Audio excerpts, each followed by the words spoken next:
ডিসেম্বরের মধ্যে জাতীয় নির্বাচনের দাবি জানিয়ে বিএনপির ভারপ্রাপ্ত চেয়ারম্যান তারেক রহমান বলেছেন, জনগণের সরকার প্রতিষ্ঠায় অজুহাত ও গড়িমসির সুযোগ নিয়ে পতিত স্বৈরাচার মাথাচাড়া দেওয়ার অপেক্ষায় রয়েছে।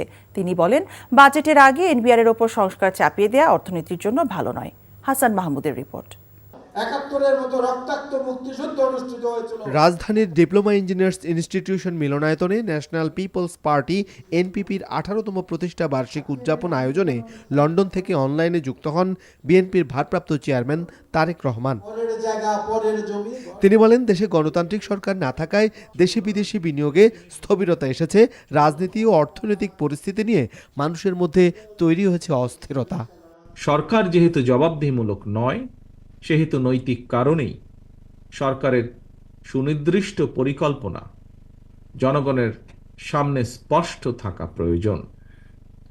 জনগণকে অন্ধকারে রেখে, রাজনৈতিক দলকে বা দলগুলোকে অনিশ্চয়তায় রেখে শেষ পর্যন্ত কোনো পরিকল্পনায় কার্যকর এবং টেকসই হয় না, হবেও না। বিএনপির দাবি, আগামী ডিসেম্বরের ভেতরে জাতীয় নির্বাচন অনুষ্ঠিত হতে হবে। তারেক রহমান বলেন, অন্তর্বর্তী সরকার জনগণের কাছে জবাবদিহি নয়, তাই দরকার দ্রুত নির্বাচন। বাজেটের আগে এনবিআরের সংস্কার চাপিয়ে দেয়া অর্থনীতির জন্য ভালো নয় বলেও মন্তব্য তার।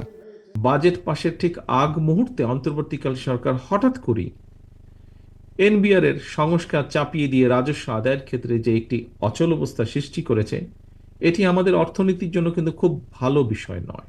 জনগণের বাংলাদেশে জনগণের ভোটে জনগণের কাছে জবাবদিহিমূলক সরকার প্রতিষ্ঠায় যে কোনো ধরনের অজুহাত কিংবা গড়িমসির সুযোগ নিয়ে পতিত পলাতক পরাজিত স্বৈরাচার মাথা চাড়া দিয়ে ওঠার অপেক্ষায় রয়েছে। কিন্তু জাতীয় নির্বাচন আয়োজনে জনপ্রশাসন ও আইন শৃঙ্খলা বাহিনীর সংস্কারে বিএনপি সহযোগিতা অব্যাহত রেখেছে বলেও জানান তারেক রহমান। হাসান মাহমুদ, এনটিভি নিউজ, ঢাকা।